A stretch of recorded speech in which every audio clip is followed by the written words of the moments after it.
यवतमाल के वनी में मनसे कार्यकर्ताओं ने अनोखे अंदाज में विरोध दर्ज कराया। चिखल गांव में बन रहे उड़ान पुल के धीमे काम और खराब रास्तों से परेशान नागरिकों की आवाज उठाते हुए कार्यकर्ता पिलर पर चढ़ गए। मनसे नेता राजू उमरकर ने निर्माण कंपनी की लापरवाही पर तीखा आक्रोश जताया और कहा कि यदि जल्द काम पूरा नहीं हुआ तो आंदोलन और तेज होगा। आइए जानते हैं क्या कहना है मनसे नेता का।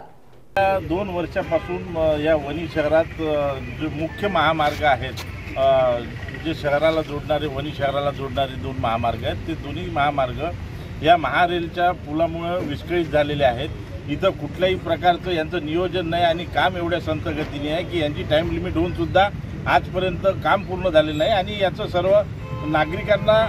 दवाखान्याची सुविधामध्ये हे होतं, विद्यार्थी अडचणीत येत आहेत, सर्वसामान्य नागरिक अडचणी येत आहेत, व्यापारी या धुळीमुळे अडचणीत येत आहेत आणि या सर्वांचा निषेध म्हणून आज महाराष्ट्र नवनिर्माण सेनेचा हा रस्ता रोकोचा विषय होता आणि निश्चितच आता डिपार्टमेंटली माणसं येणार आहेत आणि ते जोपर्यंत आम्हाला कायमस्वरूपी याचा तोडगा काढणार नाही तोपर्यंत हे आंदोलन असंच सुरू राहील। तर पोलीस अधिकाऱ्यांनी जबाबदारी घेतलेली आहे, आता ते पोलीस स्टेशनला येणार आहेत सर्वजण आणि त्या प्रकारे चर्चा करून